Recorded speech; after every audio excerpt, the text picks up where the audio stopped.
മഴക്കാലത്ത് ചൂടോടെ തയ്യാറാക്കുന്ന ഈ നാടൻ കരിന്താള് കറി ദഹനത്തിന് സഹായവുമാണ്. നമ്മുടെ മുത്തശ്ശന്മാരും മുത്തശ്ശിമാരൊക്കെ കർക്കിടക മാസത്തിൽ നല്ല ഔഷധ ഗുണമുള്ള ഇലക്കറികൾ ഭക്ഷണത്തിൽ ഉൾപ്പെടുത്തിയിരുന്നു.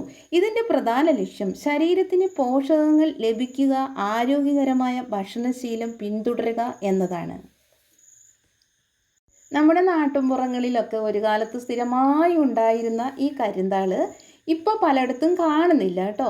ഇത് പക്ഷെ നല്ലതാണ്. ഈ ചേമ്പിൻ്റെ താളുകറി നല്ല ടേസ്റ്റിയാണ്, ഹെൽത്തിയാണ്.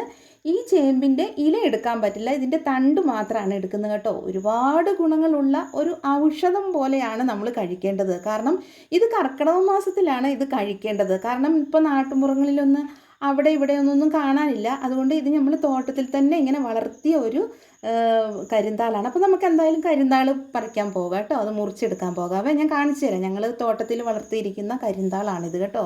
ഇതിനെയാണ് കരിന്താൾ എന്ന് പറയുന്നത്. കൊല്ലിത്താളല്ല, കരിന്താളാണിത്. ഇത് നമ്മൾ വളമൊക്കെ ഇട്ട് തോട്ടത്തിൽ വളർത്തിയിരിക്കുന്നത് കണ്ടോ. ഇതിൻ്റെ ചെറിയ ചെറിയ തൈകൾ ഇങ്ങനെ ആയി വരുന്നുണ്ട്. ഇത് കണ്ടില്ലേ. ഇതിൻ്റെ ഇല പറ്റില്ല, ഇതിൻ്റെ തണ്ടാണ് നമ്മൾ എടുക്കുന്നത് കണ്ടോ. ഇത് നമ്മൾ റോഡ് സൈഡിലൊക്കെ കാണുന്നു, പക്ഷെ അതിനൊന്നും അത്ര വൃത്തിയില്ല. പക്ഷെ അതുകൊണ്ട് തന്നെ ഇത് നമ്മൾ തോട്ടത്തിൽ നല്ല ഭദ്രമായിട്ട് വളർത്തി നല്ല വളമൊക്കെ ഇട്ട് കൊടുക്കുമ്പോൾ നല്ലതാണ്. ഒരു പ്രാവശ്യം നട്ട് കഴിഞ്ഞിട്ടുണ്ടെങ്കിൽ പിന്നെ അത് എല്ലാ വർഷവും അവിടെ തന്നെ ഉണ്ടായിക്കോളും കേട്ടോ. കാരണം അതിന് കുറച്ച് നമ്മൾ ജൈവവളമൊക്കെ ഇട്ട് കൊടുത്തിട്ടുണ്ടെങ്കിൽ നമുക്കത്. ഇതിപ്പോൾ കർക്കിടക മാസത്തിൽ മാത്രമല്ല, കർക്കിടക മാസത്തിലാണ് ഇതിൻ്റെ പ്രത്യേക ടേസ്റ്റ്. നമുക്ക് എപ്പോഴും ഇത് കറി വെക്കാം കേട്ടോ. ഇതിൻ്റെ തണ്ട്, ഇതിന് കിഴങ്ങ് അങ്ങനെയില്ല, പക്ഷെ ഇതിൻ്റെ തണ്ടാണ്. ഇതിൻ്റെ ഇലയും ഉപയോഗിക്കാൻ പറ്റില്ല, ഇതിൻ്റെ തണ്ട് മാത്രമാണ് ഉപയോഗിക്കുന്നത്. ഇതിന് പ്രത്യേകിച്ച് ഈ കരിന്താളെന്നാണ് ഇതിനെ പറയുന്നത്. അപ്പോൾ ഇത് നമുക്ക് കുറച്ച് എടുക്കാം. ഇതിൻ്റെ കണ്ടില്ല, മൂത്ത ആ കരിന്താളിൻ്റെ തണ്ടാണ് നമ്മൾ എടുക്കുന്നത്. അപ്പോൾ ഇതൊരു കുറച്ച് മതി കറി വെക്കാൻ, കാരണം അത്രയ്ക്ക് ടേസ്റ്റാണ്. ഇതിന് ഒരു പ്രത്യേകത, ഇതിന് ചൊറിച്ചിലില്ല. അതുകൊണ്ട് നമുക്ക് ധൈര്യമായിട്ട് ഇത് ഇങ്ങനെ വെട്ടിയിട്ട് കറി വെക്കാം. ഇത് കണ്ടില്ലേ.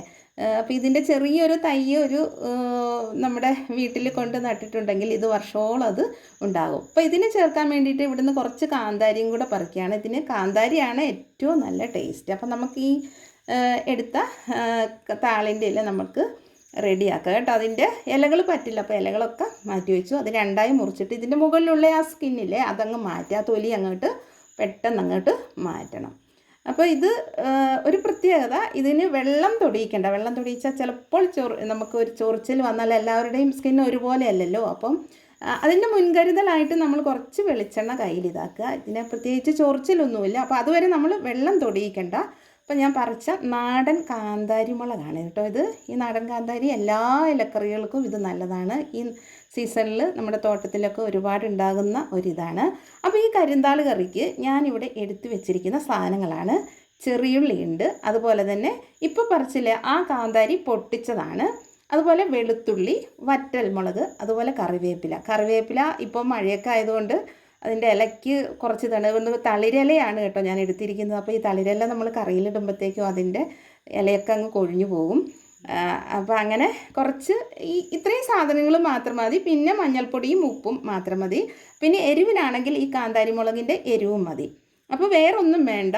അപ്പോൾ ഇത് ഞാൻ മൺചട്ടിയിലാണ് വെക്കുന്നത്. അപ്പോൾ നമുക്ക് മൺചട്ടിയിൽ വെച്ചിട്ട് കുറച്ച് വെളിച്ചെണ്ണ, അപ്പോൾ അധികം വേണ്ട, കുറച്ച് വെളിച്ചെണ്ണ നമ്മൾ ഇട്ടിട്ട് അതിൽ കടുകിട്ടു, വെളുത്തുള്ളി, ചെറിയുള്ളി, വറ്റൽമുളക്, കറിവേപ്പില, ഈ റെഡിയാക്കി വെച്ചിരിക്കുന്ന എല്ലാം നമ്മൾ ഇടുന്നുണ്ട്.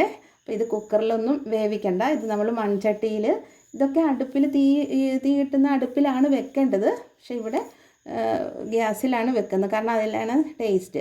അപ്പോൾ ഇതെല്ലാം ബ്രൗൺ കളറായി വരുമ്പോൾ നമ്മൾ ആ മുറിച്ച് വെച്ചിരിക്കുന്ന കരിന്താൾ, ഇപ്പം ഇത് വലുതായി മുറിച്ചാലൊന്നും ഒരു കുഴപ്പമില്ല. അപ്പം ഒരു കാര്യം ശ്രദ്ധിക്കേണ്ടത്, ഈ താളുകറിയൊക്കെ വെക്കുമ്പോൾ നന്നായി വേവിക്കണം. കാരണം നന്നായി വേവിച്ചിട്ടില്ലെങ്കിൽ അപ്പം അതിൽ വെള്ളമൊക്കെ ഒഴിച്ചു മഞ്ഞൾപ്പൊടിയും ഉപ്പും ഒക്കെ ഇട്ടിട്ട് അടച്ച് വെച്ചിട്ടുണ്ട്. അപ്പം നന്നായിട്ട് വേവലാണ് താളികറീൻ്റെ ഏറ്റവും വലിയ ടേസ്റ്റ്. അപ്പം കുറച്ച് ടൈമൊക്കെ എടുക്കും. ഈ കർക്കിടക മാസത്തിലാണ് ഇതിൻ്റെ ഏറ്റവും കൂടുതൽ ടേസ്റ്റ്. അപ്പോൾ ഇത് അടച്ചും വേവിക്കണം, കുറച്ച് തുറന്നിട്ടും വേവിക്കണം, ഇടയ്ക്കിടയ്ക്ക് ഇളക്കിയൊക്കെ നോക്കാം. അപ്പോൾ ഇത് നന്നായിട്ട് അങ്ങ് വെന്തോട്ടെ. അപ്പോൾ ഏകദേശം ഒരു 10-20 മിനിറ്റ് വേണ്ടി വരും ഇത് വേവണമെങ്കിൽ. അപ്പം ഇത് കുക്കറിലൊന്നും വേവിക്കാൻ പാടില്ല. അപ്പോൾ കണ്ടില്ലേ, ഇത് അതിൻ്റെ കളറൊക്കെ മാറ്റം വന്നിട്ടുണ്ട്. അപ്പോൾ ഇതിന് ചൊറിച്ചിലില്ല, അതുകൊണ്ട് പുളിയോ അങ്ങനെയുള്ളതൊന്നും ഒഴിക്കണ്ട, തേങ്ങയൊന്നും ഇടണ്ട. ഇതിൻ്റെ ആ ഒറിജിനൽ ടേസ്റ്റ് എന്ന് പറയുന്നത് ഇങ്ങനെ കറി വെച്ചാലാണ് ഇതിൻ്റെ ഒറിജിനൽ ടേസ്റ്റ് കിട്ടുന്നത്. അപ്പം ഇതാ ഏകദേശം നമ്മുടെ കരിന്താളിൻ്റെ കറിയൊക്കെ ഇതാ ഫൈനൽ സ്റ്റേജിലേക്ക് എത്തിക്കൊണ്ടിരിക്കുന്നു. നല്ല തിളച്ച് വരുന്ന കരിന്താൾ കണ്ട ആ ഒരു എത്ര വലിയ പീസായി മുറിച്ചാലും അതങ്ങ് വെന്തലിഞ്ഞ് കണ്ടില്ല, അതൊരു നല്ല ഒരു റെഡിയായി വന്നിട്ടുണ്ട്. അപ്പോൾ ഇതെടുത്ത് നല്ല ചൂട് ചോറിന് കഴിച്ചാൽ നല്ല ടേസ്റ്റി ആയിരിക്കും, നല്ല ഹെൽത്തിയാണ്. അതുപോലെ തന്നെ ഇതിൽ ഒരുപാട് വൈറ്റമിൻ എ ഉണ്ട്, സി ഉണ്ട്, ഇരുമ്പ്, കാൽസ്യം, ഫൈബർ, പ്രധാന പോഷകങ്ങളെല്ലാം അടങ്ങിയിട്ടുണ്ട്. ശരീരത്തിന് പ്രതിരോധശേഷി വർദ്ധിപ്പിക്കുന്നു. അതുപോലെ കണ്ണിൻ്റെ ആരോഗ്യത്തിന്, എല്ലുകളുടെയും പല്ലുകളുടെയൊക്കെ ബലത്തിനൊക്കെ ഇത് സഹായിക്കുന്നു. ഇതൊരു ഔഷധം പോലെ ഒരു സ്പൂണൊക്കെ കഴിച്ചിട്ടുണ്ടെങ്കിൽ തന്നെ നമ്മൾ മതി.